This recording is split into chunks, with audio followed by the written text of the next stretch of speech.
Right. Welcome, students, to this formal academic explainer. Settle down. Today, we're looking at Q12 Anti-Defection Law analysis.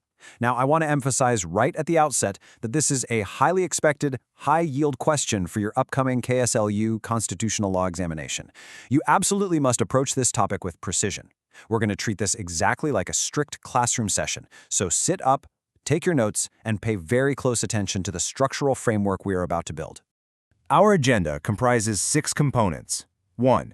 Introduction and meaning. 2. Grounds and exceptions. 3. Objectives of the law. 4. Healthy debate suppression. 5. Role of the speaker. 6. Case laws and conclusion. Please write down this exact skeleton outline on the very first page of your answer script before drafting any paragraphs whatsoever. It secures maximum marks right away. Okay, moving to Section 1, Introduction and Meaning. Let's establish that constitutional foundation. Introduction. The Constitution of India introduced the Anti-Defection Law through the 52nd Constitutional Amendment 1985, inserting the 10th Schedule.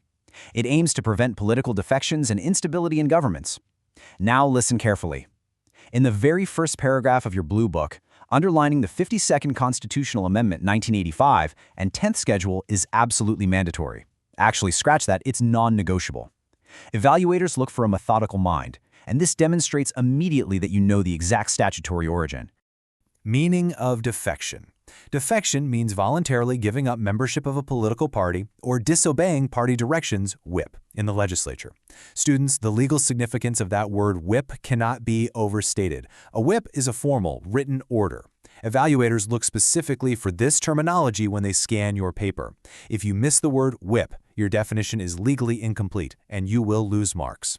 Section 2, Grounds and Exceptions. This is where we look at the specific rules of the 10th Schedule. Grounds of disqualification under the 10th Schedule. Voluntarily gives up party membership. Votes or abstains against party whip without permission.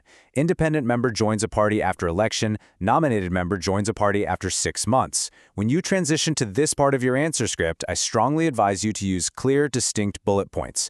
This is the mechanical part of the bare act. You must enumerate these exact 4 grounds without any omissions or paraphrasing. Do not invent your own grounds, just stick to the text. Exceptions, merger of parties, 2/3 members agree. Presiding officer may resign from party without disqualification. Now, what's really interesting here and where students inevitably lose marks is the fraction. I am strongly warning you, do not mix up the fractions. If you write 1/3 or 1/2 by mistake, your entire point is invalidated, and the examiner will happily strike it out with a red pen. They will strictly check for that 2/3 members condition regarding mergers. Section 3, Objectives of the Law. Let's look at why this was actually enacted. Objectives of Anti-Defection Law. Prevent political corruption. Ensure stability of government. Maintain party discipline. Stating these statutory objectives right after the mechanical grounds creates a beautiful, logical bridge to your critical analysis. Frame these 3 exact points as a strictly number list, 1, 2, 3, to make it effortless for the evaluator to tick them off and award you full marks. Visual organization on your paper is everything. Section 4, Healthy debate suppression. This is the analytical core of the question. Arguments in favor. Ensures party discipline and unity. Prevents frequent government collapse. Stops horse trading and corruption. Versus arguments against. Limits freedom of speech of legislators. Members cannot vote according to conscience or constituency interests. Discourages independent thinking and debate. Strengthens party leadership dominance.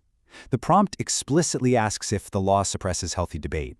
So I advise you to literally draw a comparison T-chart just like this in your answer script.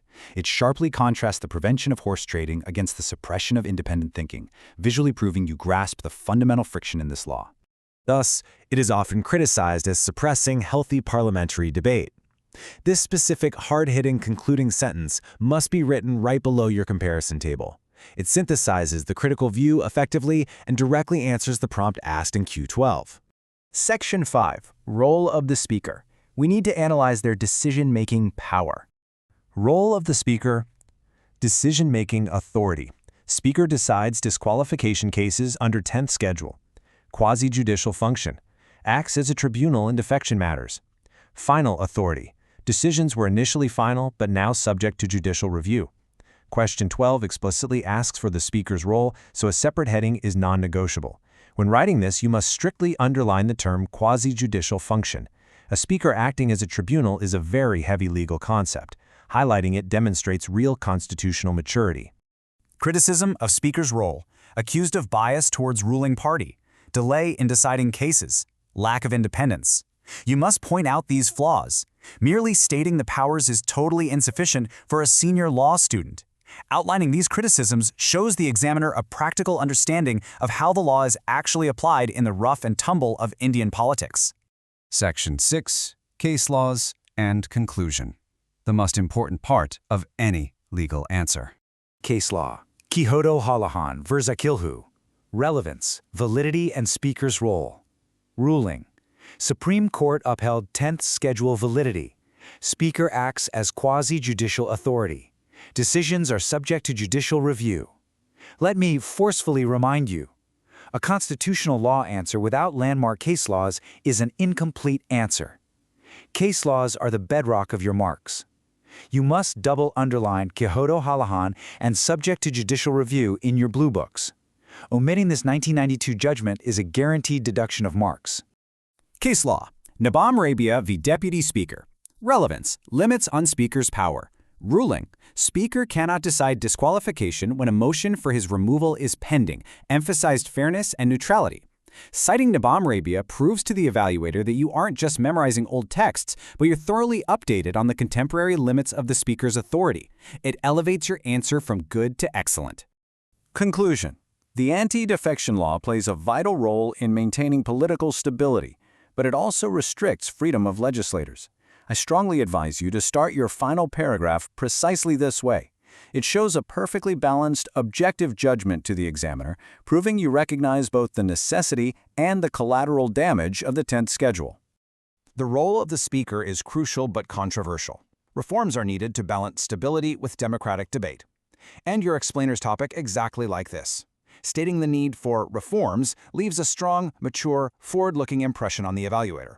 It ensures maximum marks. So, as you prepare, ask yourself how seamlessly you can weave this structured analysis into your exam paper.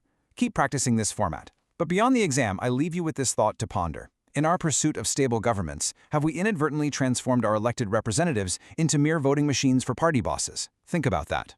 I will see you all in the next academic session. Dismissed.